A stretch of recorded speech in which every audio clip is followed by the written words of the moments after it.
Então, meu nome é Arthur Miguel Guintes, sou estudante do terceiro ano no Instituto Federal de Ensino e Tecnologia do Rio Grande do Sul.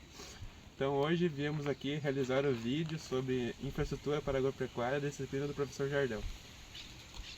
Eu sou a Ana Luísa da Rosa Escoto, aluna do terceiro ano do IFRS Campus Ibirubá, e junto do meu colega Arthur, como ele falou, nós viemos gravar o vídeo de infraestrutura na disciplina de infraestrutura. Então, vou falar um pouco sobre os materiais naturais e os artificiais. Então, como podem ver aqui, a areia fina, que ela é mais utilizada para fazer o reboco, e também um assentamento de tijolo. Então, aqui temos a areia grossa, que ela é mais utilizada para fazer as fundações, as vigas e os pilares. Então, como eu falei da areia anteriormente, agora aqui tem a pedra brita, que é a mais utilizada, é o tipo 1, que é essa aqui no caso. Então, como eu falei, ela é utilizada na fundação. Antes vai só a brita na fundação e depois ela feita juntamente no concreto ela é utilizada.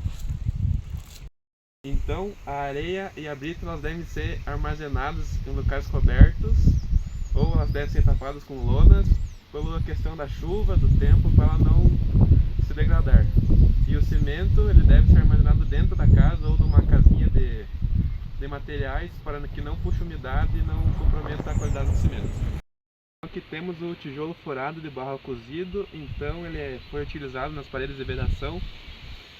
Então o tijolo de barro cozido ele é melhor ele não pega muita umidade, ele é melhor isolante acústico e térmico, e então ele tem um valor mais baixo, o peso por unidade é menor, ele tem um maior rendimento de assentamento. Então, eles devem ser tijolos selecionados, que não podem ter rachaduras e não podem ser quebrados. E ele é feito através do modelamento, da secagem e do cozimento da argila. Nessa obra, então, foi utilizado as vigotas de concreto protendidas, que possuem, então, cabos de aço, que são colocados junto à sua proteção, juntamente com o concreto, e junto delas, para a confecção da laje, também são utilizadas as tavelas de cerâmica com furos. Bom, então essas tavelas elas têm como finalidade maior leveza do conjunto, e a solidez do conjunto, então, ela é assegurada pelos ferros de amarração e pelo capeamento. Ainda falando dos materiais artificiais, aqui temos a malha de aço, que ela vai ser utilizada na fundação e na confecção da laje. Então a barra de aço mais grossa ela é utilizada para a lateral da armação e a mais fina é para a amarração do material. E assim ela vai formar a armação total para só colocar dentro da viga e preencher com concreto. Temos o cordão de aço, que ele é mais utilizado para fazer a amarração, as estruturas de aço para a viga. Ali, aquela lá é a barra de aço, utilizada também para a armação da viga. E aqui temos uma barra de aço que é da polegada 0,5. Bom, e nessa construção, então, nós utilizamos aglomerante cimento da marca Votoran, CP4, que é o pozolânico, 32, e também a cal hidráulica para efetuar, então, a argamassa. E a diferença entre o cimento e a cal hidráulica é que o cimento ele possui maior porcentagem, então, de argila, e a cal hidráulica ela possui maior porcentagem de argila do que a cal hidratada.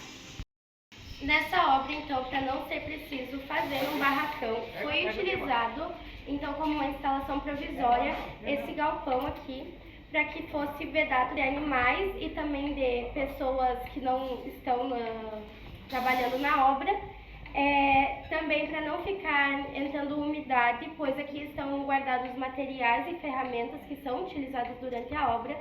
Também possui energia elétrica, lugar para armazenar comida e também sanitários e alojamento para os trabalhadores. Então aqui está o carrinho de mão e as pás, que eles são utilizados para o transporte do concreto da casa e para preencher a betorneira.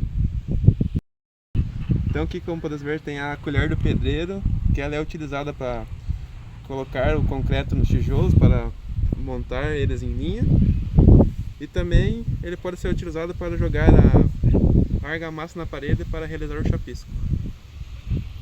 Aqui está a bitorneira, então ela é utilizada para fazer a homogeneização dos materiais, a areia, a pedra brita e o cimento junto com a água, para revolver o material e fazer que o material fique do jeito que é preciso ser utilizado e que dê a pega para fazer as vigas e os pilares.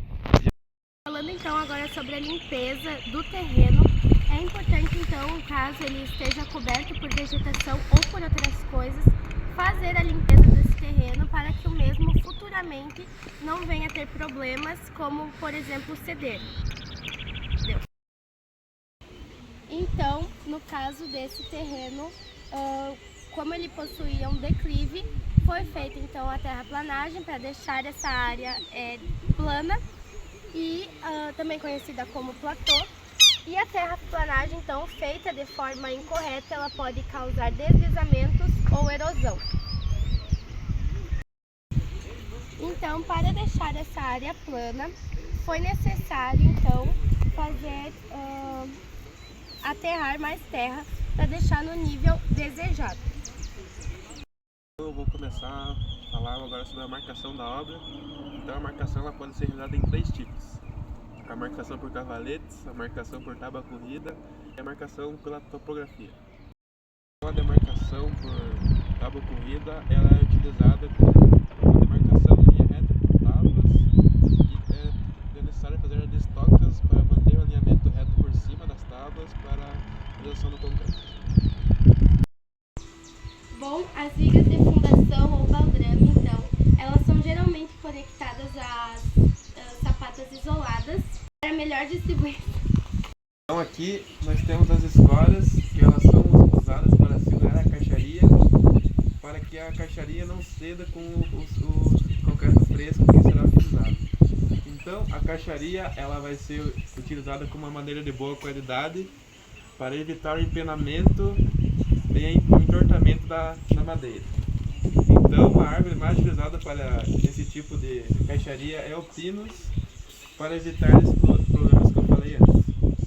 Então a viga ela vai ser composta por armação de ferro com barras de aço e depois vai ser coberta por concreto. Então aqui, como podemos ver, o tijolo ele foi posicionado em forma de cutelo, e aqui, como podemos ver, ele é transpassado para melhor assentamento dos tijolos e evitar que a parede ceda muito fácil. Então, como eu tinha falado anteriormente, os tijolos devem ser selecionados e não ter rachados e defeitos. Então aqui, como podemos ver, aqui os tijolos não foram selecionados, então isso pode prejudicar a construção e causar defeito na casa atualmente.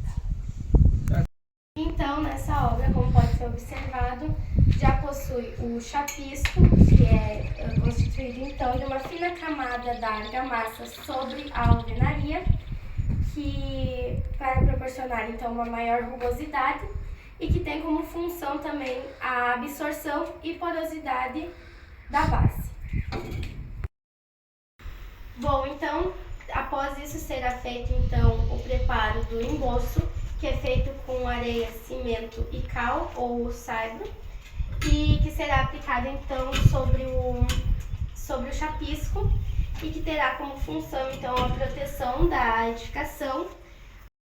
E por fim então será feita a aplicação do reboco, que é caracterizado então, que tem suas funções então impermeabilizar e caracterizar o ambiente, e também pode retirar as imperfeições deixadas pelo emboço, e se consiste então no revestimento final, que logo após então será recebido o revestimento. Bom, falando dos telhados então agora, eles são a cobertura da edificação e tem como função então proteger os espaços interiores e também de drenar a água, ou seja, retirar aquela água de cima levando para baixo. E nas estruturas secundárias, então, que daí tem como função segurar o telhado, entram as ripas, terças, terça-comeira, frechal e caipa. Bom, a tesoura, então, ela é uma estrutura, nesse caso ela é uma metálica, que ela é formada por barras ligadas pelas extremidades e que formam um conjunto rígido.